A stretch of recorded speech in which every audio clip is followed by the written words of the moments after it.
Okay, you're watching a friend play hockey. During the match, he strikes the puck so that it just clears a 2.8 meter wall at the peak of its trajectory. The shot was from 12 meters away, that is, away from the wall. Find the vertical component of its initial velocity.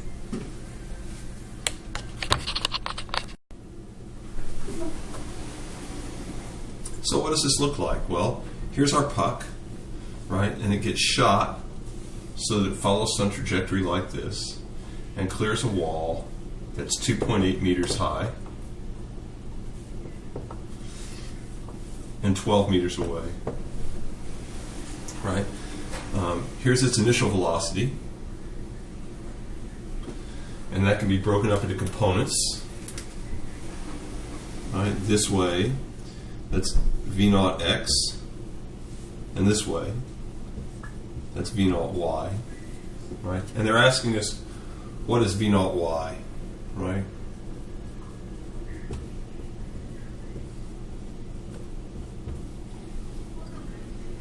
Well, we know a few things, okay? We know at the top of the wall,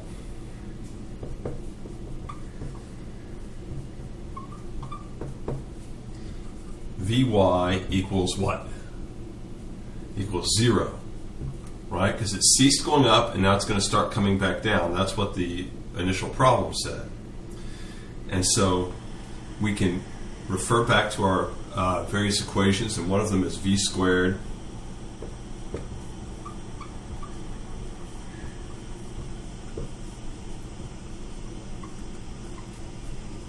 is that one, right?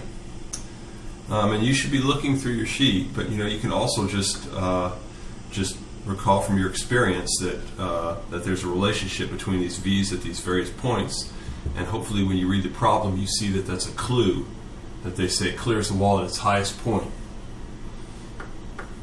And so we know what this guy is. This guy is 0.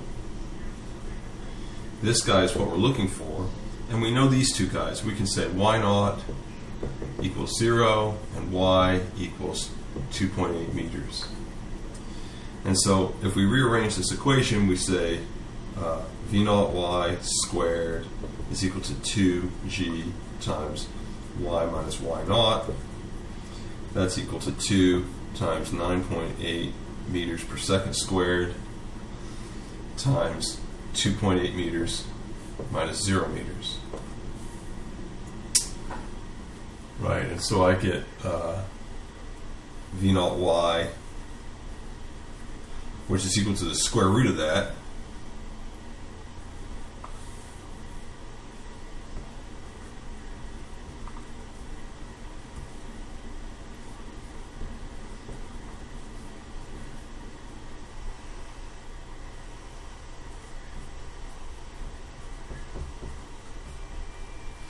is 7.41 meters per second.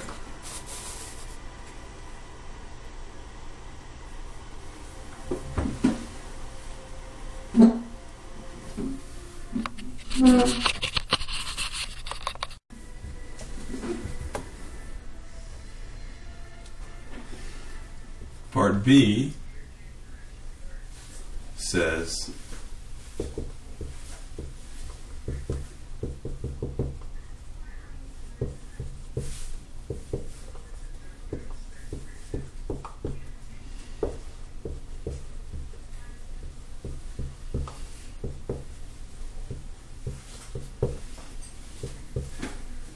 at what time does the puck pass over the wall?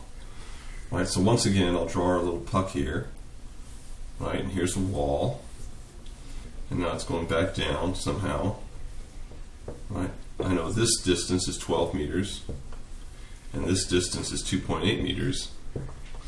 And I know that at this top point, which they're asking about again, Vy is equal to 0. Right, now I know its velocity along here is v naught. And I know this component is v naught y, and this component is v naught x. And so I can look in my y direction, which is going to tell me when the ball gets to its highest point, and I can use this equation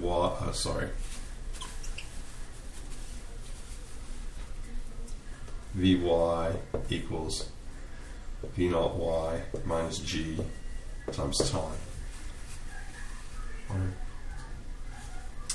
And so if I rearrange this, time is equal to vy minus v naught y over minus g, and that's equal to my final velocity is 0 minus my initial velocity, which I calculated early, is 7.41 meters per second, divided by minus 9.81 meters per second squared, and I get t equals 0.755 seconds.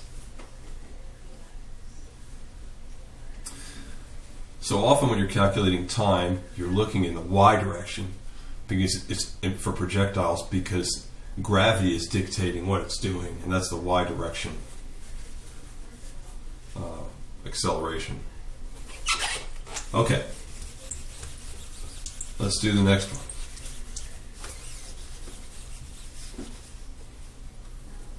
Part C.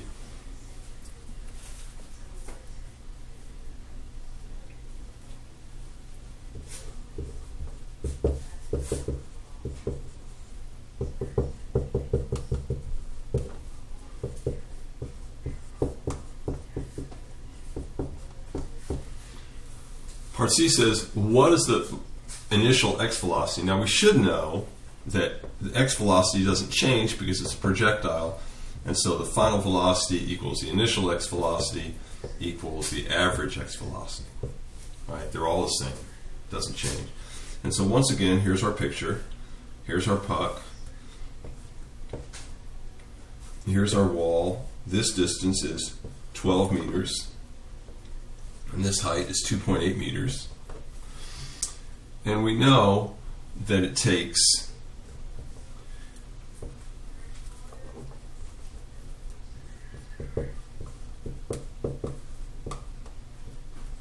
0.755 seconds for the puck to get to the wall. And so this is just v naught x is equal to the change in x over the change in time, all the way back to our basic definition for velocity, right, which is 12 meters minus 0 meters over 0.755 seconds. Right? And so what I get for this is 15.9 meters per second. And we can say that's also the final velocity and the average velocity if we wanted to.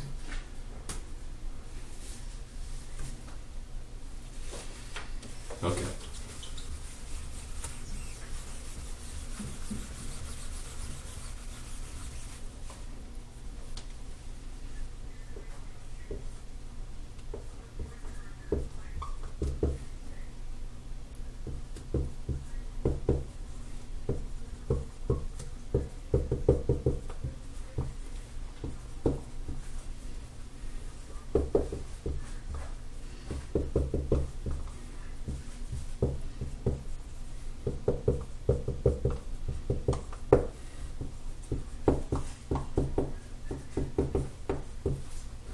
What are the magnitude and direction of the initial velocity?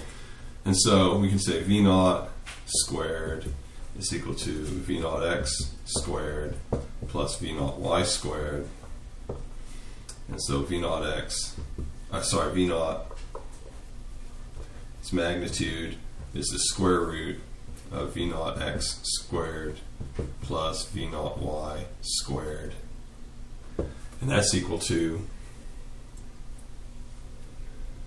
the square root of 7.41 meters per second squared plus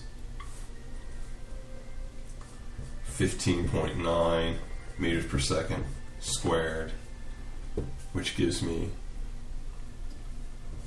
17.5 meters per second. All right. The angle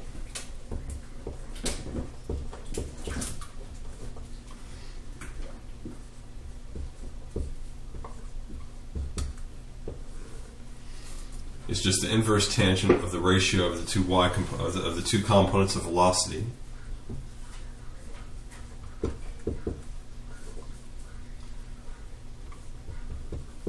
.41 meters per second over 15.9 meters per second. And that gives me an angle